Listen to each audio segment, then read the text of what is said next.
Vamos a um segundo cenário dos dias de Noé.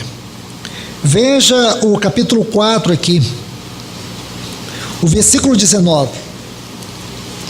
Tomou Lameque para si 2 mulheres.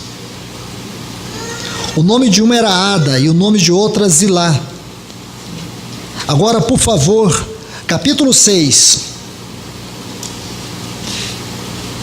Gênesis capítulo 6, versículos 5 e 11. Viu o Senhor que a maldade dos homens era grande na terra, e que todo o desígnio dos pensamentos do coração deles era mal continuamente. Versículo 11. A terra estava corrompida diante de Deus e cheia de violência. Versículo 12 ainda. Viu Deus a terra e eis que estava corrompida. Está vendo essa palavra corrompida? Aqui no versículo 11, no versículo 12. Essa é uma palavra muito forte, porque ela fala de perversão, corrupção e destruição.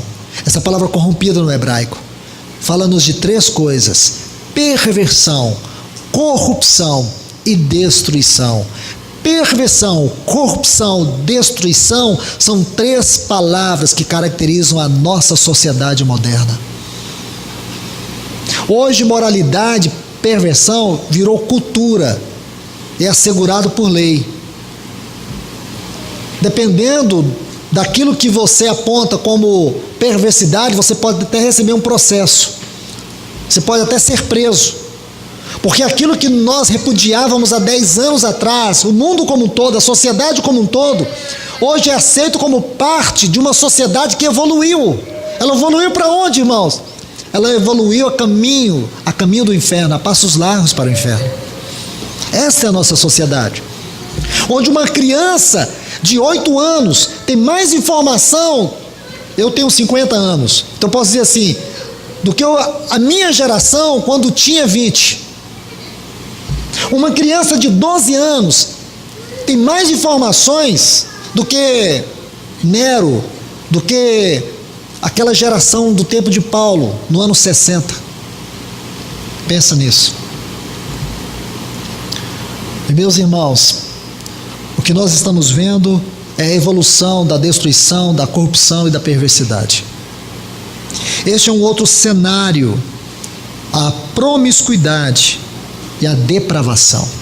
Um outro ponto muito importante para nós entendermos os dias de Noé.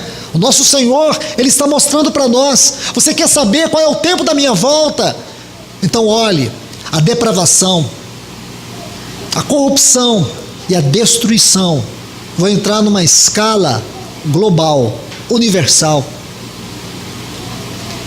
Se nós pudermos ainda, durante esses dias, estudar a escatologia de Paulo, nós vamos ver 2 textos fundamentais.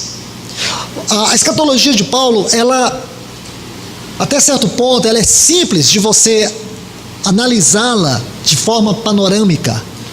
Ele aborda 2 capítulos de maneira doutrinária quanto ao tempo da volta do Senhor. 1 Coríntios, capítulo 15, versículos 50 a 57. Depois, 1 Tessalonicenses, capítulo 4, versículos 13 e 18. Ele usa esses 2 capítulos para nos mostrar o cenário da vinda do Senhor. E depois ele vai nos mostrar, em 2 textos, o contexto da vinda do Senhor. Nesses 2 capítulos, os textos são relacionados com a igreja. Mas quando ele vai mostrar o cenário do mundo, ele usa 2 textos. Primeiro, está em 1 Timóteo, capítulo 4, versículo 1. E o segundo está em 2 Timóteo, capítulo 3, versículos 1 a 5. Então nós temos aqui estas descrições da escatologia de Paulo. Em 1 Timóteo 4, 1, ele fala que nos últimos dias, essa frase, últimos dias, é importante, irmãos. Muito importante. Ela não tem um mero conteúdo didático, simples, ela é significativa. Você sabe que a escatologia bíblica, deixe-me informar para vocês, Até o ano de 1800 era só uma escatologia, não tinha dois pensamentos, não tinha escolas de escatologia, de interpretações da escatologia. Depois de 1800 que nós passamos a ter vários pensamentos, outras ideias, e eu não quero entrar nisso. Mas até 1800 o pensamento era um só.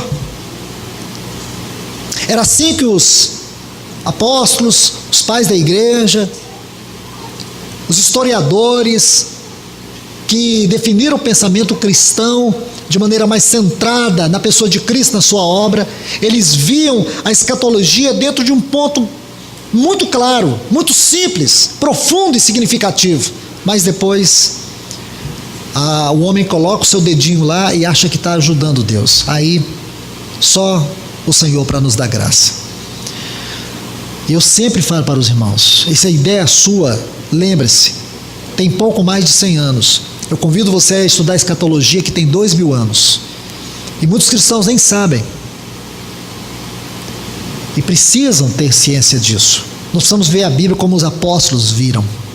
Então essa expressão últimos dias, ela tem um significado muito especial, do ponto de vista bíblico e do ponto de vista profético, no Novo Testamento. Deixe-me ilustrar da seguinte forma. Deus, Ele fez o mundo em 5 dias, criou o homem no 6º dia e descansou no 7º. Se você olhar toda essa criação de Deus, tem a ver com o propósito de Deus, desde a criação até a consumação desse propósito. Se você pega a história do homem, de Adão a Abraão 2000 anos, de Abraão a Cristo 2000 anos, de Cristo a nós 2000 anos, e aí não seja dogmático, por favor, porque tem muitos irmãos que eles são dogmáticos. Meu irmão, a Bíblia fala de 2000 chegará e 2000 não passará. Nós já passamos de 2000. Veja, a vinda de Cristo não é cronológica. A palavra tempo na Bíblia são 3 termos variáveis, mas 2 principais. Cronos, de onde vem a palavra cronologia, e kairos, um tempo distinto, específico de Deus. E a vinda de Cristo tem a ver com kairos, não com cronologia. Então nunca interprete a vinda do Senhor do ponto de vista cronológico, sempre de um kairos. Virá na hora de Deus, virá no tempo de Deus, na plenitude da vontade de Deus. Ok? Então veja, você olhando dessa forma, você começa a ter subsídios para poder interpretar essa frase últimos dias. Então você vê, e de Cristo a nós 2000 anos, e aí teremos aquele período do reino que serão 1000 anos, é o que nós conseguimos enxergar na palavra de Deus. Tem irmãos que dizem assim, mas eu não acredito que o milênio vai ser 1000 anos. Bom, faz diferença para você aqui se é 1000 anos ou é uma semana? O importante é se nós vamos reinar com Ele. Irmãos, não se prenda nas picuinhas, nos detalhes. Eu também não estou preso nisso, mas isso serve para mim como uma luz. Só que se não for 1000 anos, não estou nem um pouco preocupado. Estou preocupado se eu vou ou não reinar com Ele. Quem é o anticristo? Não sei. E também não quero saber. Mas no dia que ele chegar, eu quero conhecer mais de Cristo. Eu sei que a Bíblia fala dele. Eu tenho que entender o que é a pessoa, o que é o espírito e o que é o sistema. Eu tenho que entender Daniel capítulo 7. Eu tenho que entender Daniel capítulo 7 com Apocalipse capítulo 13. Compreende? Eu tenho que compreender 2 Tessalonicenses capítulo 2. Assim também os escritos de João, 1 João 2, 1 João 4.